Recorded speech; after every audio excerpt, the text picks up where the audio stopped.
नमस्कार, मी Sandeep Desai. Top 9 bulletin मध्ये आपल्या सगळ्यांचं स्वागत. सुरुवात करूया आरक्षणावरून सुरू असलेल्या राजकारणावरच्या बातम्या. 10 फेब्रुवारीपासून जरांगे पाटलांचं आमरण उपोषण. अधिसूचनेची अंमलबजावणी उद्यापासून करा. विशेष अधिवेशन घेऊन सगळे सोयऱ्यांच्या अधिसूचनेचं कायद्यात रूपांतर करा. जरांगे पाटलांची सरकारकडे मागणी. 10 फेब्रुवारीचा निर्णय घेतलेला आहे की तुम्ही उद्यापासून अंमलबजावणी करा, नसता त्या कायद्याची अंमलबजावणी व्हावी आणि तो कायदा मराठा समाजासाठी कायमस्वरूपीचा असावा, यासाठी आमरण उपोषणाची आज आपण रायगडाच्या पायथ्याहूनच घोषणा करतोय. 10 तारखेपर्यंत मराठा आंदोलकांवरील सगळे गुन्हे मागे घ्या. जरांगे पाटलांचा सरकारला अल्टिमेटम.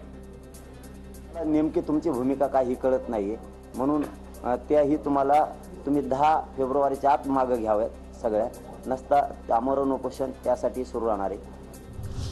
सरकारमध्ये 2 भूमिका बघायला मिळत आहेत, त्यावर आमचा आक्षेप. म्हणून 10 फेब्रुवारीपासून आमरण उपोषणाचा निर्णय. जरांगे पाटलांकडून भूमिका स्पष्ट. आम्हाला सांगायचं ते टिकवलं जाणार आहे. एकीकडून म्हणायचं आम्ही केंद्रापर्यंत जाऊ, म्हणजे तुमच्यातच 2 भूमिका असल्याची भूमिका आम्हाला सरळ दिसती. एकीकडे सह्यांचं पत्र देता आणि दुसरीकडे केंद्रात जायच्या गोष्टी करता. मराठ्यांची तुम्हाला गरज नाहीये का? लोकांचं ऐकून तुम्हाला मराठ्यांचं वाटोळं करायचं आहे का? उपमुख्यमंत्री देवेंद्र फडणवीसांच्या भूमिकेवरून जरांगे पाटलांचा सवाल. फडणवीस साहेब काय म्हणले तुम्हीच सांगितलं ना मला. त्यांनी म्हणले की आम्ही काही झालं तर आम्ही केंद्रापर्यंत जाऊ, मराठ्यांची गरज नाही तुम्हाला.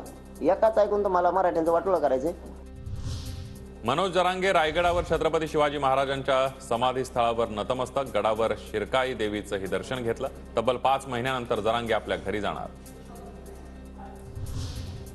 राज्यातील सर्वेक्षण करण्यास आणखी 2 दिवसांची मुदतवाढ. आज झालेल्या बैठकीमध्ये सर्वेक्षण करण्यास मुदतवाढ देण्याचा निर्णय. 31 तारखेऐवजी आता 2 तारखेपर्यंत सर्वेक्षण सुरू राहणार.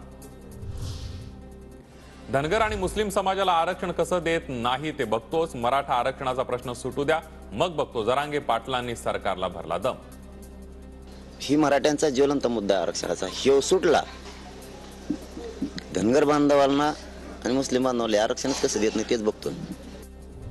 मनोज जरांगे पाटलांना राज्य मागासवर्ग आयोगाचे माजी सदस्य लक्ष्मण हाकेंचं खुलं चॅलेंज. जरांगेंना गोरगरीब मराठा मुलांचं काही पडलेलं नाहीये. ते ओबीसी आरक्षणाला चॅलेंज करण्याची भाषा करतायत. शिंदेंनी संविधानिक पदावर राहून उल्लंघन केल्याचा हाकेंचा आरोप. मनोज जरांगे म्हणतात की आमच्या आरक्षणाला जर तुम्ही विरोध कराल तर आम्ही ओबीसीचं आरक्षण कोर्टामध्ये चॅलेंज करू आणि तुमचं आरक्षण घालू. म्हणजे आधुनिक कालावधीमध्ये तुला या ओबीसीच्या रिझर्वेशनला विरोध आहे.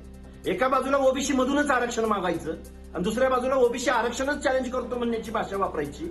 अरे हे 2 विरोधाभासी वक्तव्य तुझ्याकडून नाहीत का? अरे तुझ्याकडून ती अवकातच नाही. 5 फेब्रुवारीपासून राज्यभरामध्ये ओबीसी महाएल्गार यात्रेचं आयोजन. मराठवाड्यातून होणार यात्रेला सुरुवात. भुजबळ आणि पडळकर करणार नेतृत्व.